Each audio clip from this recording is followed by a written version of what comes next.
دیکھیں ہم نے تو اس وقت بھی کہا تھا کہ یہ جو نئی مردم شماری کا جو شوشہ انہوں نے چھوڑا ہے، اس کے بعد یہ اپنے ہاتھ کاٹ کے، میرے الفاظ تھے کہ یہ اپنے ہاتھ کاٹ کے دے رہے ہیں، چیزیں ان کے ہاتھ سے نکل جائیں گی۔ ابھی پیپلز پارٹی کی جو پریشانی ہے، جس کو بڑا اس وقت عوام کا درد بھی جاگ رہا ہے اور جمہوریت بھی یاد آ رہی ہے، اور یہ سیاسی جماعتیں جو جمہوریت کا راگ تو الاپتی ہیں لیکن ان کی اپنے اندر جمہوریت نہیں ہے، لیکن عوام کا جو درد ان میں جاگا ہے کہ اس وقت ملک کی معاشی حالت بہت خراب ہے۔ ابھی حالانکہ ان کو گئے ہوئے چند دن ہوئے ہیں، اور یہ جو کچھ یہ کر کے گئے ہیں آج عوام بھگت رہے ہیں، اور یہ کس پہ ڈالنا چاہ رہے ہیں؟ میں تو سمجھتا ہوں کہ غیر ملکی جامعات کو، جو ماہرین نفسیات ہیں وہاں کے، ان کو تحقیق کرنی چاہیے پاکستان کے لوگوں پر کہ کس طرح ان کو بڑی آسانی سے بیوقوف بنایا جا سکتا ہے۔ وہی لوگ ابھی چند دن ہوئے ہیں وہی لوگ انہی کی پالیسیوں سے متاثرہ لوگ ہیں، وہ انہی سے متاثرہ لوگ ہیں جو ان کی باتوں میں آ جائیں گے، وہ ماننا شروع ہو جائیں گے۔ اصل ان کی پریشانی یہ ہے کہ یہ نگران سیٹ اپ کہیں ڈیلیور تو نہیں کرنا شروع کر دے گا۔ یہ اچانک کریک ڈاؤن شروع ہو گئے ہیں، اچانک ڈالر کی سمگلنگ رکنا شروع ہو گئی ہے، پہلی مرتبہ بجلی چوری کرنے والوں پر اس طرح سے ہاتھ پڑ رہا ہے، سینکڑوں افسران جو ہیں ایک ہی دن میں ان کے خلاف انکوائریاں شروع ہو گئی ہیں، ڈالرز جو ہیں وہ ذخیرہ کرنے والوں کے خلاف کارروائی شروع ہو گئی ہے۔ اب سے کچھ دیر پہلے خبر آئی کہ وہ جو لاکرز کی سکیننگ شروع ہونے والی ہے بینکوں میں، کہ وہاں تو نہیں کوئی ذخیرہ کیا ہوا ڈالرز کا۔ اور اس کے علاوہ جو ٹیکس چوری کے حوالے سے پہلی مرتبہ یہ بڑا ایک کریک ڈاؤن شروع ہونے جا رہا ہے، فہرستیں تیار ہو گئی ہیں۔ اس کے علاوہ اگر ایس آئی ایف سی کے زیر اہتمام انویسٹمنٹ آنا شروع ہو جاتی ہے تو پھر تو ہم کچھ سیاسی جماعتوں کی پریشانی جائز ہے کہ اس طرح تو سسٹم چلنا شروع ہو جائے گا، پھر تو یہ نہ ہو کہ یہ چیزیں طوالت اختیار کر جائیں۔ اور واقعی اگر فروری تک نگران حکومت ڈیلیور کرتی دکھائی دیتی ہے، جو کہ بظاہر ابھی ان دنوں کا اگر ہم جائزہ لیں تو یہ چیزیں جو میں نے بیان کی ہیں یہ واقعی نظر تو آئی ہیں، یہ ہو تو رہا ہے۔ اگر اس کا ریلیف بھی عوام کو ملنا شروع ہو جاتا ہے، جو کہ ملنا چاہیے اور ملے گا بھی اگر ڈالر نیچے آتا ہے، ظاہر ہے اس کا امپیکٹ پیٹرولیم مصنوعات پہ آئے گا، اس کا امپیکٹ الیکٹریسٹی پہ آئے گا۔ چینی چوروں کے خلاف، یعنی پی ٹی آئی دور میں مجھے یاد ہے ہم اس کو رپورٹ کرتے رہے، حسن رضا صاحب رپورٹ کرتے رہے کہ چینی چوروں کے خلاف اس وقت منتخب حکومت نے زور لگا لیا، کچھ نہیں بن پایا، تحقیقات شروع ہوئی۔ یہ کیا ہوا ایک دو دن میں چینی کی قیمتوں کے حوالے سے وہ ذخیرہ اندوزی جو ہے وہ رکنا شروع ہو گئی۔ تو یہ پریشانی سمجھ آتی ہے کہ یہ ان کے ہاتھ سے چیزیں نکلتی بھی نظر آ رہی ہیں۔ وہ سیاسی جماعتیں جو اس وقت کچھ اور سوچ کے انہوں نے انتخابات آگے کرنے کے حوالے سے عدیل ایک سوال اگر آپ ایڈ کر لیجئے، لیکن اب جی چھوٹا سا سوال، یہ جس طرف آپ اشارہ کر رہے ہیں اور ریاست نے واقعی اس میں بڑے سیریس اقدام لیے ہیں، نہ صرف کہ اقدام لیے ہیں لیکن آئندہ آنے والے دنوں کے جو وعدے ہیں وہ مزید سیریس ہیں کہ اس پہ کریک ڈاؤن ہوگا، لوگوں کو سزائیں ہوں گی، دیگر چیزیں ہوں گی جو سمگلنگ کر رہے ہیں، جو ذخیرہ اندوزی کر رہے ہیں۔ سوال صرف ایک ہے جو آپ پلیز بتائیے، آپ کی نوائز اسلام آباد میں کیا کہتی ہے اس بارے میں، کہ ہم بہت سارے لوگوں کا خیال ہے اور ہمیں بہت عرصے سے رہا ہے کہ جب بھی یہ کریک ڈاؤن ہوگا تو اس میں بڑے جید پولیٹیشنز، ایسے لوگ جو پولیٹیکل سٹرکچر کے ستون ہیں وہ اس میں شامل ہوں گے، ان کے خلاف جب تک ایکشن نہیں ہوگا تب تک یہ چھوٹی چھوٹی مچھلیوں کے خلاف سے فرق نہیں پڑے گا۔ کیا اس طرح کی کوئی انٹینٹ بھی آپ کو نظر آئی؟ کیا اس میں ہمارے واقعی جو سینئر ترین سیاستدان ہیں جن کی خلاف منی لانڈرنگ کے کیسز ہیں، دیگر چیزیں، کیا یہ بھی اس میں شامل ہوں گے یا یہ ان سے ماورا ہیں؟ دیکھیں، میں اگر آپ نا پچھلے چند برسوں کا پیٹرن دیکھیں، جب بھی کوئی سیٹ اپ چینج ہوتا ہے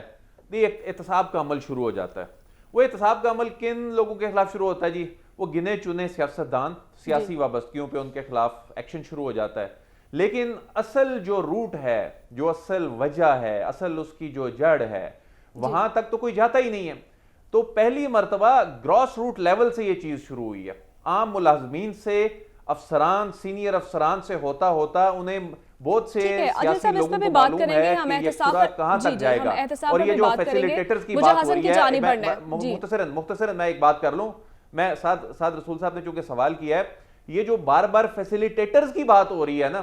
وہاں پر ان لوگوں کی جان نکل رہی ہے کہ فیسیلیٹیٹرز میں تو سسٹم میں کوئی نہ کوئی تو ان لوگوں کو فیسیلیٹیٹ کرتا آیا نا, تو تبھی ان میں اتنی جرت تھی کہ یہ ڈالر بھی ذخیرہ کر رہے تھے, اسمگلنگ بھی کر رہے تھے. یہ کیا ہوا کہ افغانستان کی کرنسی پچھلے 5-6 دن میں گرنا شروع ہو گئی ہے ڈالر کے مقابلے میں, تو یہ کیا ہو رہا تھا؟ آخر کوئی نہ کوئی تو اس ساری صورتحال میں کوئی فیسیلیٹیٹ کر رہا تھا نا, تو وہ جب اس فیسیلیٹیٹر پہ ہاتھ ڈلے گا تو بہت سی جگہوں پہ شور تو مچے گا. جی شور تو مچے گا بالکل. حسن صاحب آپ کی جانب آؤں گی, کیا دیکھتی ہیں آپ, کیا پیپلز پارٹی بھی گڈ کاپ اور بیڈ کاپ کی سیاست کر رہی ہے؟ دیکھیں یہ گڈ کاپ بیڈ کاپ تو ہم مسلم لیگ نون میں دیکھا کرتے تھے کہ جناب نواز شریف صاحب کا بیان کچھ اور ہوتا ہے, شہباز شریف صاحب کا بیان کچھ اور ہوتا ہے. اسی طرح آج ہم دیکھ رہے ہیں کہ آصف زرداری صاحب پہلے معیشت کی بات کر رہے ہیں اور پھر جو ہے وہ الیکشن کی بات کرتے ہیں, پھر وہ کہتے ہیں ہمیں انتخابات کی طرف جانا چاہیے, اور بلاول بھٹو زرداری صاحب وہ انتخاب کی بات کر رہے ہیں. یہ بنیادی طور پر اگر دیکھا جائے تو یہ سیاسی جو جتنے بھی قائدین ہیں یہ صرف موقع پرست اور ابن الوقت لوگ ہیں. یہ جو سیاست کرنے تو پاکستان میں نہیں آتے, یہ صرف جو ہے اپنے اقتدار کی بھوک میں پاکستان چلے آتے ہیں. نہ ان کے بزنس زیادہ تر پاکستان میں ہوتے ہیں, بزنس بھی ان کے باہر ہیں, بچے بھی باہر ہیں, ان کی خوراکیں بھی باہر کی ہیں, انہوں نے بیٹھنا بھی باہر ہے, یہاں سے لوٹ مار کر کے کرپشن کر کے انہوں نے چلے بھی باہر جانا ہے. بے شمار ان پر الزامات لگتے رہے ہیں, اور ابھی بھی آپ دیکھیں تو مزے تو انہوں نے لوٹ لیے. اور یہ بات یہ آج مولانا فضل الرحمان صاحب پرسوں جب ملے صحافیوں کو تو انہوں نے تو ایک لمبی جو ہے وہ ایک چارج شیٹ جاری کر دی پیپلز پارٹی کے خلاف کہ وہ ہمارے ساتھ اس وقت بھی چلنے کو تیار نہیں تھے. صرف میں ان کو یاد دلاتا چلوں, ان کو بھی, زرداری صاحب کو بھی, کہ یہ جو آپ بات کر رہے ہیں کہ جب پی ڈی ایم کی حکومت آنے کو تیار تھی, جب اس وقت کے پرائم منسٹر کے خلاف تحریک اعتماد کی بات ہو رہی تھی, تو اس وقت جب یہ سب میس میں ملے تھے تو ایک شخصیت آئے کہ اس وقت کے پرائم منسٹر نے کہا کہ آپ اگر تحریک اعتماد واپس لے لیں تو ہم جو ہیں وہ اسمبلیہ تحلیل کر دیتا ہوں میں. تو اس وقت تو آصف زرداری صاحب اور مولانا صاحب نے یک زبان ہو کر کہا تھا کہ ہم جو ہے تحریک اعتماد واپس نہیں لیں گے اور ہم تو انتخابات میں بھی نہیں جائیں گے, ہم تو بھرپور طریقے سے اگلا جو ٹینیور ہے وہ مکمل کریں گے. ان کی پہلے سے یہ تیاریاں تھی, شہباز شریف صاحب بھی وہاں موجود تھے, تیاریاں تو پہلے سے تھی. آج وہ یہ باتیں کر رہے ہیں, ہم تو چاہ رہے تھے کہ شروع میں انتخابات ہو جائیں لیکن ملکی حالات دیکھے تو ہم نے کہا کہ ہمیں مقررہ مدت پوری کرنی چاہیے. اور دوسری طرف یہ بات کر رہے ہیں کہ ہم جو ہے وہ ملک کو ٹھیک کرنے کے لیے آئے تھے. آپ کو یاد ہے نا وہ مہنگائی مارچ کے, پھر اس کے بعد جو ہے وہ کرپشن کے خلاف نعرے, مہنگائی کے خلاف نعرے, اور بے روزگاری کا خاتمہ کریں گے, اتنی ہم یہ بھی سہولیات دیں گے, یہ بھی حکومت دعوے کرتی تھی, پی ڈی ایم حکومت بھی دعوے کرتی تھی. اور یہی پاکستان پیپلز پارٹی کے بلاول بھٹو زرداری نے مہنگائی مارچ لاہور سے بھی شروع کیا تھا جو کراچی سے لے کر آئے تھے, میں خود اس کو کور کیا ہے. آج یہ ان ساری چیزوں کو بھول گئے. یہی جو ہے وہ پی ڈی ایم جماعتیں مشترکہ طور پہ فیصلے لیا کرتی تھی, آج وہ کہتے ہیں کہ جو مہنگائی مجھ سے دیکھی نہیں جاتی. بھئی آپ تو کیبنٹ کا حصہ تھے, اقتدار کے مزے لوٹتے رہے, اب آپ کہتے ہیں اس وقت آواز میرے لیے ہمارے لیے مجبوری تھی. اب آپ کہہ رہے ہیں اس وقت پرائم منسٹر شہباز شریف صاحب تھے, اور شہباز شریف صاحب کہتے ہیں میرے ہاتھ بندھے ہوئے تھے کیونکہ وہاں پر پی ڈی ایم جماعتیں تھی, بات کوئی تسلیم نہیں کرتا تھا. یہ بھی بند کمروں میں باتیں ہوتی چلی آ رہی ہیں. پھر نواز شریف صاحب اپنے آپ کو کلیئر کر رہے ہیں کہ بھئی میں تو کہہ رہا تھا کہ 15 دن کی حکومت ہو, جو آپ نے ترامیم کرنی ہے پھر آپ کرنے کے بعد, یعنی ذاتی مفاد کے لیے ایک دوسرے کے فیصلے مانے چاہ رہے ہیں. یہ جو معاملے دیکھیں, ابھی ہم تو سن رہے تھے نا شہباز شریف اور نواز شریف اور مریم نواز شریف صاحبہ اور ان کے کہ پنجاب میں احتساب کا عمل شروع ہوا, اور یہاں پر جو ہے وہ بڑے پیمانے پر گرفتاریاں ہوئی ماضی میں, اور ابھی پھر آپ ان کی بھی آوازیں سنیں گے. لیکن ابھی جو معاملہ چل نکلا ہے وہ پاکستان پیپلز پارٹی والے یہ سمجھ رہے ہیں کہ جو سندھ میں جو کرپشن کی داستانیں ہم نے سنی تھی, تعلیم کو بیچا, صحت کو انہوں نے پکڑ کے بیچ دیا, بلڈنگ کے مافیاز وہاں پر بیٹھے ہیں, لینڈ مافیاز وہاں پر موجود ہیں. جب یہ چیزیں نکلیں, آپ کو یاد ہے کہ 10 ارب روپے کی گندم جو ہے وہ غائب ہوگی, چوری ہوگی سندھ کے اندر. یہ کوئی ڈھکی چھپی بات تو نہیں ہے, یہ انہی کے دور اقتدار کی بات ہے. 15 سال ان کا ایک ٹینیور رہا سندھ میں, جہاں پر کرپشن کی جو کہا جاتا ہے کہ نہریں بہتی تھی, جتنا پیسہ انہوں نے لوٹ مار کی, ان پر الزامات لگے. آج وہاں پر جب احتساب کا عمل شروع ہوا, اور ان کو یہ شک ہے کہ شاید جب احتساب کا عمل شروع ہوگا تو ان کے تمام فرنٹ مین کے خلاف جو ہے وہ محاذ کھلیں گے، وہ تمام کے تمام ان کی طرف جائیں گے۔ ایک تو یہاں سے لاہور میں جن کو بیٹھنا چاہیے تھا، مہنگائی کی چکی میں ڈال کر چلے گئے غریبوں کو، وہ تو کوئی جو ہے ایون فریڈ اپارٹمنٹ میں انجوائے کر رہا ہے، کوئی اپنے جو ہے وہ ڈاکٹرز کا چیک اپ کے لیے کسی اور جگہ جاتے دکھائی دے رہے ہیں۔ جو سندھ میں ہونے چاہیے تھے وہ جو ہے دبئی میں اپنے بڑے بڑے اپارٹمنٹس کو انجوائے کر رہے ہیں، اور یہاں پر آ گئے صرف انجوائے کرنے کے لیے اور ایک سیاست کو گرما گرمی دکھانے کے لیے۔ آپ صرف اس چیز سے نہ گھبرائیں، اگر آپ انتخابات کے حوالے سے تمام تر ان کو پاورز نگران حکومت کو دے کر آئے ہیں اور تمام تر آپ نے مردم شماری میں فیصلے متفقہ طور پہ کیے ہیں، تو پھر آپ کو انتظار، پھر آپ کو جو ہے یہ سوالات اور اعتراضات کرنے کا تک نہیں بنتا۔ عوام کو آپ غلط خواب نہ دکھائیں، عوام کو حقائق پر رکھیں کہ حقائق یہ تھے کہ آپ نے مہنگائی کے بوجھ تلے عوام کو ڈیلے کرتے چلے گئے، آپ نے عوام پر یعنی جب تک آپ اقتدار میں ہیں تب سب اچھا ہے، جو ہی اقتدار سے آپ باہر جاتے ہیں تب پھر آپ کو عوام کی تکالیف، دکھ، درد، اس کا بھی جو ہے وہ احساس ہونا شروع ہو جاتا ہے۔ مجھے بریک کی جانب بڑھنا ہے اور بریک کے بعد ہم بات کریں گے جس طرح سے مافیاز کے خلاف گرینڈ آپریشن کیا جا رہا ہے اور اس آپریشن سے پاکستان کی معیشت کو کتنا فائدہ ہوگا، اسی پر ہم بات کریں گے ایک بریک کے بعد۔ اسٹے ود اس۔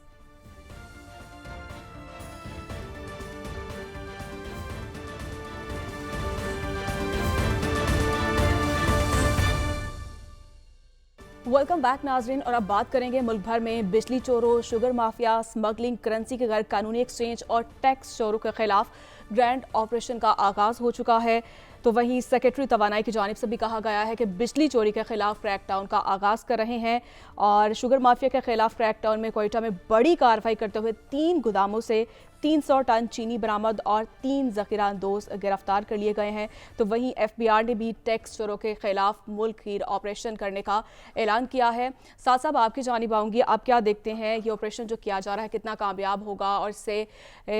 معیشت کی بحالی میں کتنا فائدہ ہوگا؟ دیکھیے، اس ملک کے اندر دیگر تمام جمہوریتوں کی طرح، دیگر تمام سسٹمز کی طرح ایک ایزمپشن ہے، ایک ایسی بنیادی بات ہے ہماری جمہوریت کے اندر، ہماری ریاست کے اندر، جس کے اوپر پورا ریاست کا ڈھانچہ کھڑا ہے، اور وہ بنیادی بات یہ ہے کہ جس دن ہماری حکومت کا اور ریاست کا، اس کی انسٹیٹیوشنالٹیز کا، سیکٹری واٹر کا، پاور کا، پولیس کا، ایف آئی اے کا، جس دن ریاست کے اداروں کا جینونلی یہ انٹینٹ ہوگی کہ بجلی چوری بند ہو جائے تو متعلقہ ادارے اس کو بند کروا سکیں گے۔ جی، جب ہوگا کہ سمگلنگ بند کر دی جائے تو سمگلنگ واقعی بند کر دی جائے گی۔ جب ہوگا کہ ہم ذخیرہ دوزوں کو پکڑیں گے تو اگر گورنمنٹ کی جو پولیٹیکل گورنمنٹ ہے، اگر اس کی انٹینٹ اور سٹیٹ مشینری کی انٹینٹ ہو تو اس کے اندر رکاوٹ کوئی نہیں ہوگی، کسی چیز کو روکا نہیں جائے گا۔ اس ایزمپشن کو پاکستان نے 2-3 دفعہ ٹیسٹ کیا ہے اور ہر دفعہ یہ ایزمپشن درست نکلی ہے۔ ہم نے دیکھا کہ جب کراچی کے اندر ہر آئے دن کراچی کی سڑکیں بند ہو جاتی تھیں، کراچی کے اندر ہر قسم کا مسئلہ تھا، ٹارگٹ کلنگز ہو رہی تھیں، تو ایک پولیٹیکل اور نیشنل ریزالو آئی کہ کل سے یہ کام نہیں ہوگا۔ اس کے بعد سے کچھ آپریشنز ہوئے جس کے بعد یہ کام نہیں ہوا، آج تک نہیں ہوا۔ ہم نے دیکھا کہ ٹیررزم کے خلاف جب political will, a P S Peshawar کے بعد جب پولیٹیکل ول اور سٹیٹ ول اکٹھی ہو گئی تو جو کام ساری دنیا کے اندر نہیں ہو سکا، امریکہ نہیں کر سکا، بھارت نہیں کر سکا، انگلینڈ نہیں کر سکا، یورپ نہیں کر سکا، وہ پاکستان نے کر دکھایا کہ وار آن ٹیرر جیت لی۔ اسی طرح مجھے یقین ہے کہ جس دن ریلیونٹ پولیٹیکل ول ریاست کی مشینری کے ساتھ مل جائے گی، اس دن بلوچستان کے اندر سمگلنگ کیا تو سندھ کے اندر بجلی چوری کیا اور پنجاب کے اندر ذخیرہ اندوزی کیا، یہ باتیں تو کوئی باتیں ہی نہیں ہیں۔ ہم سب کو، عدیل ولائد صاحب کو اور حسن رضا صاحب کو آپ آف دی ایئر کر لیں اور ایک کمرے کے اندر بٹھائیں، میں تو پھر اس بارے میں کچھ لا علم ہوں، لیکن آپ عدیل کو اور حسن کو کسی کمرے کے اندر بٹھائیں اور ان سے پوچھ لیں کہ وہ کون سے 10 لوگ ہیں جو اس ملک کے اندر ذخیرہ اندوزی کرتے ہیں، گندم کی، چینی کی، ڈالرز کی، وہ کون سے لوگ ہیں جو بجلی چوری کے کو پروٹیکٹ کرتے ہیں سندھ کے اندر، بلوچستان میں، پنجاب میں، کے پی میں۔ یہ ہمارے 2 دوست آپ کو آف دا اسکرین 5-7 بندوں کے نام بتا دیں گے۔ اس کے اندر کیا 2 رائے ہیں کہ یہ کام ملک کے اندر ہو رہا ہے اور اس کو روکنا چاہیے؟ اس کے اندر کیا 2 رائے ہیں کہ ہمیں پتہ ہے کہ کون کر رہا ہے یا اس میں سے کچھ چیزیں کون، بیشتر چیزیں کون کر رہا ہے؟ تو اگر میرے خیال میں حکومت اور ریاست جو اب ایکشن کر رہی ہے, جو اب انٹینٹ نظر آ رہی ہے, جو اب ڈیسیجنز کیے جا رہے ہیں, اگر ان ڈیسیجنز پہ قائم رہے تو کوئی مسئلہ نہیں ان چیزوں کو روکنے کا, کیونکہ ہمارے پاس ایک فنکشنل ریاست ہے جس کی بیس لائن ازامپشن یہ ہے کہ جب وہ کوئی فیصلہ کر لیتی ہے تو اس کے درمیان میں یہ تنکے روک نہیں سکتے اس فیصلے کو, اور مجھے یقین ہے کہ یہ بات سچ ہوگی. ٹھیک ہے, یہ بات سچ ہوگی. حسن صاحب آپ کی جانب آ رہی ہوں, جس طرح سے سعد صاحب یہ کہہ رہے ہیں اور ہم نے دیکھا ماضی میں جس طرح سے آپریشنز کیے گئے, کچھ خاطر خواہ اس کے کوئی نتائج نہیں مل سکے ہیں, اور اب جو حالیہ آپریشن کیا جا رہا ہے کیا واقعی اس سے جو نتائج ہیں وہ اسے ڈیفرنٹ ہوں گے؟ دیکھیں ماضی میں بھی ہوتے رہے اور ابھی بھی اگر آپ دیکھیں تو میں یہ سمجھتا ہوں کہ عسکری قیادت اور نگران حکومت جو ہے وہ بڑے مثبت انداز سے ملک کو بہتر بنانے کے لیے معیشت بچاؤ ایک ویژن لے کر جو ہے وہ ہمیں اب تک کے جو ان کے چیزیں دیکھنے کو مل رہی ہے اس سے تو ہمیں لگ رہا ہے کہ اگر یہ پلان امپلیمنٹ ہو گیا تو ملک ترقی کی راہ پر گامزن ہو جائے گا. میں سعد رسول صاحب کی یہ بات سے اتفاق کرتا ہوں کہ وہی 8 10 15 20 25 30 لوگ ہیں کہ جنہوں نے افسران کو بددیانتی پر مجبور کر دیا, وہی سیاستدان ہیں جو کرپشن کر کے اپنے ڈیرے چلاتے رہے, ملک سے لوٹ مار کر کے پاکستان کو باہر لے جاتے رہے, جنہوں نے اس ڈگر پر بیوروکریسی کو چلایا, محکموں کو چلایا, لینڈ مافیا کو سپورٹ کیا, حسن نام پتہ ہے اور آپ کو ان بجلی لوگوں چوروں کے؟ کے خلاف ایکشن لیے. اور یہی وہ لوگ ہیں, دیکھیں سعد رسول صاحب وہی لوگ ہیں جن کے خلاف نیب میں کرپشن چلتے رہے. جی میں تو آپ دیکھیں کہ زرداری صاحب اور بلاول بھٹو صاحب, نواز شریف صاحب, شہباز شریف صاحب, ان کے بیانات دیکھیں, کیا یہ اس چیز سے اتفاق کرتے ہیں کہ اگر عدالت کی طرف سے نیب سے متعلق کوئی فیصلہ آ گیا, اور جو مجھے لگ رہا ہے کہ شاید کوئی جو نیب کے جو بھی ترامیم ہوئی ہیں وہ ختم ہو جاتی ہیں, تو کتنے لوگ سامنے آئیں گے جن کے کرپشن کے کیسز معاف ہوئے. آپ اندازہ کریں کہ تمام کے 1000 ارب روپے سے زائد تو ان کے کیسز جو معاف ہو گئے, جن کے کیسز نہیں چل سکے, جن کو نظر انداز کر دیا گیا, ایک ڈاکومنٹس نکال کے پوری فائل کلوز کر دی جاتی رہی. کیا یہ کسی سے ڈکے چھپے ہیں؟ آپ نکال کے دیکھیں اربوں روپے کی کرپشن عوام کے خزانے سے, عوام کے یہ عوام کے ٹیکسوں سے. دیکھیں ابھی بھی غریب عوام مرتا ہے نا. جی. اور حسن یہ ابھی بلاول بھٹو زرداری صاحب کے ساتھ جب وہ یہ عوام کے درد کی بات کر رہے تھے اور کرپشن کو کنٹرول کرنے کی اور ملک کو ترقی کرنے کی, تو آپ نے وہ فوٹیج دیکھی ہوگی. ایک طرف بلاول بھٹو زرداری صاحب بھٹو صاحب کے چیز کا بات کر رہے تھے, جو گاڑی کی دوسری طرف کے دروازے سے شرجیل میمن صاحب نکلے ہوئے تھے. جب آپ نے یہ تصویر دیکھی تو کیا آپ کو لگا کہ اس تصویر میں موجود لوگ کرپشن کا خاتمہ کریں گے؟ دیکھیں ان کی تو بات ہو نہیں رہی نا, اس لیے تو یہ کہہ رہے ہیں کہ آپ سیاستدانوں کو آنے دیجئے. اور عوام اب یہ چاہتی ہے کہ جو اب سسٹم شروع ہوا ہے, جس کا آغاز ہوا ہے, اس کو پایہ تکمیل تک پہنچایا جائے.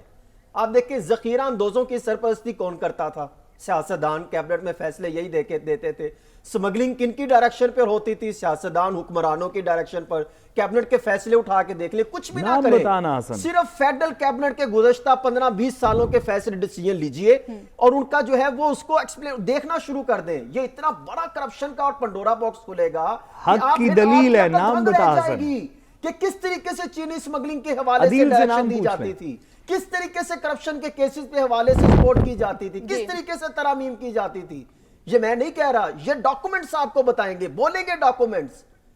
اور ذخیرہ اندوز ہو, سمگلنگ کا کام ہو, جھوٹ بولتے ہیں یہ لوگ کہ ہم یہ کام نہیں کرتے. بول رہے آپ بول رہے ہیں, بتا دینا نام. سیاستدانوں نے جھوٹ کو سامنے رکھ کے ملک کو بیرا غرق کر دیا, اور یہ ایک طوفان جو ہے وہ برپا کر کے رکھ دیا کہ جناب ہم تو بڑے پاک صاف اور دودھ اور شہد کی نہروں سے نہا کر آئے ہیں. ایسی بات نہیں ہے. میں یہ سمجھتا ہوں کہ یہ جو سسٹم کا آغاز ہوا ہے جس پر ہم بات کر رہے ہیں, کہ یہ سسٹم کا جس کا آغاز ہوا ہے, اس کو پایہ تکمیل تک پہنچنے دیجئے. عوام اب اس ایسے معاملات کو سپورٹ کرتی ہے کہ سمگلنگ کا خاتمہ ہو, کہ ذخیرہ اندوزوں کے خلاف کاروائیاں ہو. جنہوں نے ڈالر سمگل کرنا تھا, لاکرز میں چیزیں چھپا کر رکھی ہیں, ڈالر چھپا کے رکھے ہیں, بے شمار قسم کے. میرے پاس تو یہ اطلاعات ہے کہ 116 افراد ٹوٹل ہیں جن کے خلاف جو ہے وہ کاروائی کرنے کی ابتدائی فہرست تیار کی گئی ہے. اور 116 افراد اگر پکڑے گئے اس میں بڑے بڑے ترم خان سیاستدان بزنس مین اور آفیسرز بھی شامل ہیں وہ پکڑے گئے تو میں سمجھتا ہوں کہ بے شمار معاملات حل ہو جائیں گے کیونکہ یہی افراد ہیں جن کی پشت پناہی کرنے والے کون سے لوگ ہیں یہ بدماش ہیں یہ شوٹرز ہیں یہ ایک جو ہے ٹکے ٹکے کے لوگ جو عوام کو دھمکاتے ہیں بلیک میلنگ کرتے ہیں قتل و غارت کرتے ہیں یہی لوگ ہیں ان کے سپورٹ کرنے والے اور یہ اچھا کام ہے اگر یہ 116 افراد جو اب تک میرے پاس اطلاعات سامنے آ رہی ہیں اگر یہ 116 افراد جو ذخیرہ دوزی بھی کراتے ہیں جو بارڈر لائنز کی خلاف ورزی بھی کرتے ہیں اسمگلنگ بھی کرتے ہیں اور ملک میں جو ہے وہ لوٹ مار کے دھندے بھی کرتے ہیں اگر ان کے خلاف کارروائی ہو جائے تو ملک مثبت انداز سے تو چل پڑے گا یقیناً نگران حکومت پر ایک بھاری ذمہ داری بھی ہے اور بے پایا تکمیل تک یہ پہنچتی ہے یا نہیں ہے یہ تو یقیناً وقت ہی بتائے گا اور یقیناً ہم نے دیکھا جو پہلے بھی حکومتیں آتی ہیں اصلاحات کی بہت سی باتیں کرتی ہیں نگران حکومت کو اضافی اختیارات دیے گئے ہیں کیا نگران حکومت اصلاحات کر پائے گی یا نہیں اسی پر ہم بات کریں گے ایک بریک کے بعد اسٹے ود اس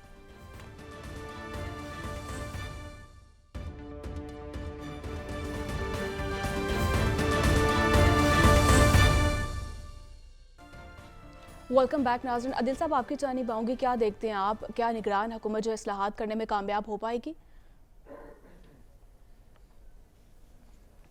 دیکھیں نگران حکومت ابھی اس کو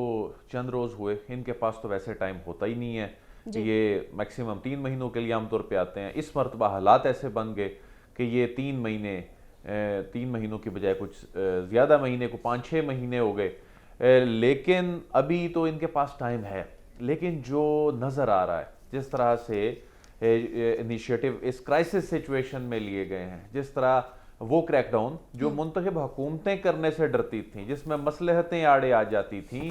وہ ابھی نظر آ رہے ہیں اس کا مطلب ہے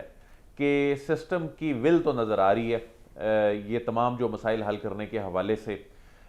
بہت سی ایسی چیزیں ہیں جو شارٹ ٹرم ہے بہت سی ایسی چیزیں ہیں جو لانگ ٹرم ہیں اگر عوامی ریلیف کی بات کریں وہ تو اوور نائٹ ملنے سے رہا اس کے لیے تو جو بیماری ہے اس کا علاج پراپر طریقے سے کرنا پڑے گا لیکن فوری طور پر اس تکلیف سے نجات کے لیے فوری طور پر کچھ نہ کچھ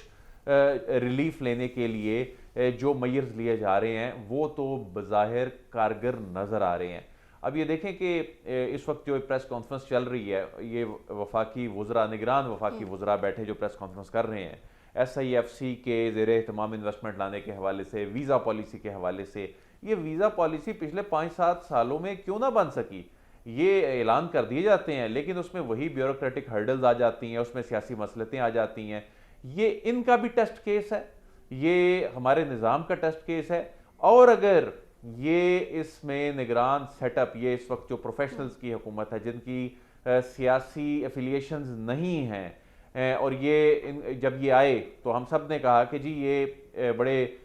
پروفیشنل لوگ ہیں اپنی اپنی ڈومین کے اور نو ڈاؤٹ ان میں سے جو زیادہ تر لوگ ہیں انہوں نے اپنی اپنی ڈومین میں ڈیلیور کیا ہوا ہے جس طرح یہ جو IT کے منسٹر ہیں ہم دیکھ رہے ہیں کہ جس طرح IT کے حوالے سے جو روڈ میپ انہوں نے تیار کیا ہے اگر واقعی اس پہ امپلیمنٹیشن ہو جاتی ہے یا جس طرح سے جو فائنانس منسٹر ہیں یا جو دیگر جو منسٹر ہیں یہ واقعی اگر کچھ ان چند مہینوں میں ڈیلیور کرنے میں کامیاب ہو جاتے ہیں تو ہم جو اکثر بات کرتے ہیں نا کہ یہ نظام نہیں چل رہا تھا اس نظام کو تبدیل کرنے کی ضرورت ہے تو میرے خیال میں ہمارے ملک میں جو سیاسی نظام اور جو سسٹم یہ جو دہائیوں سے چلا آ رہا ہے پھر شاید اس کو تبدیل کرنے کے حوالے سے اس پہ بات ہونی چاہیے اس پہ غور ہونا چاہیے اور کوئی ایسا سسٹم سامنے آنا چاہیے جس کو ہم آزما کر ہم تھک چکے ہم مایوس ہو چکے تو اس کا پھر کوئی متبادل 76 سالوں سے عادل صاحب ایک وہی سسٹم ہم دیکھ رہے ہیں اس میں بالکل بھی اصلاحات نہیں کی گئی اور نہ ہی کی جا رہی ہیں اصلاحات شروع کی جاتی ہیں ہر حکومت آتی ہے خواب دکھاتی ہے ہر حکومت آ کر دیکھیں PTI دور میں کس طرح بیوروکریسی میں ریفارمز کے حوالے سے کچھ بھی نہیں ہوا پھر اس کے بعد یہ جو آئے جنہوں نے 16 مہینے آ کر انہوں نے حکومت کی اور نعرہ کیا لگا کے آئے کچھ بھی نہیں کر سکے صورتحال کو اور خراب کیا اس کی ریزن یہ ہے کہ یہ صرف سیاسی باتیں کرتے ہیں ٹیم ہے کوئی نہیں ہے پھر جن میں کام کرنے کی اہلیت ہے ان کے والے سے کہتے ہیں یہ تو ان کے کرنے کا کام نہیں ہے. اب یہ جی نگرانوں کے کرنے کا کام نہیں ہے. بھائی آپ نے کیا کیا؟ 16 مہینے تو آپ بیٹھے رہے, اس سے پہلے والے بھی جو 3.5 سال بیٹھے رہے, آپ نے کیا کیا؟ جب آپ نے ڈیلیور نہیں کیا تو چلیں ان کو دیکھ لیتے ہیں 2-4 مہینے یہ کیا کرتے ہیں. ویسے تو جو مسئلے ہم 70-75 سالوں میں حل نہیں کر سکے, یہ 2-4 مہینوں میں کیا ہونے ہیں. پھر اگر کسی انیشیٹو میں ریاستی ادارے آتے ہیں, پھر کہتے ہیں جی یہ ان کے کرنے کا کام نہیں ہے. تو جو سب لوگ یہ کہہ رہے ہوتے ہیں وہ اصل میں خود انہوں نے کام کیا نہیں ہوتا, تو اصلاحات کہاں سے آنی ہے؟ تو جو کرنے کی اہلیت رکھتا ہے اس کو کرنے نہیں دیا جاتا, جس کے کرنے کی ذمہ داری ہے اس کی کرنے کی اہلیت نہیں. جی سعد صاحب, ایک اس میں تھوڑی سی سیریس بات ہے, اور اس بات کا عدیل بھی مجھے یقین اور حسن بھی اس کی تائید کریں گے. اصل میں یہ ٹیسٹ پتہ ہے کس چیز کا ہے؟ اس چیز کا, اس بنیادی سوال کا ٹیسٹ ہے یہ جو اب کام سارے ہو رہے ہیں, کہ اگر پولیٹیکل آفس ہولڈر جو اس وقت انٹرم گورنمنٹ ہے وہ کہے کہ کام ہونا چاہیے, اور ریاست کہے کہ کام ہونا چاہیے, اور عوام کہے کہ کام ہونا چاہیے, اور سارے صوبوں کے چیف منسٹرز کہیں کہ یہ کام ہونا چاہیے, یعنی کہ ایس آئی ایف سی کا فورم کہے کہ کام ہونا چاہیے, تو کیا بیوروکریسی اور قانون کی پیچیدگیوں اور رولز اور کیبنٹ اور سب رول اور ریگولیشن, اور کیا اس کے اندر پھنس کے وہ کام پھر بھی رک سکتا ہے؟ یا اگر پالیٹکس اور بیوروکریسی اور سٹیٹ کی ول اکٹھی ہو جائے تو واقعی ڈیلیورنس ہو سکتی ہے اس ملک میں؟ اس سوال کا جواب اگلے چند مہینوں میں ان فیصلوں میں میرا خیال ہے پاکستان کو بڑی کلیئرلی مل جائے گا. ٹھیک ہے سعد صاحب, اس کے ساتھ ہی پروگرام کا وقت ہوا چاہتا ہے. ناظرین, جس طرح سے عوام پریشان ہے اور مہنگائی کی وجہ سے دوچار ہو چکی ہے عوام, اور نگران حکومت پر اب بھاری ذمہ داری بھی ہے اس آپریشن کو کتنا وہ کامیاب کروا سکتی ہے, اور اس آپریشن سے کیا عوام کو ریلیف ملے گا, ایک اہم سوال. اس کے ساتھ مجھے اجازت دیجیے. اللہ نگہبان.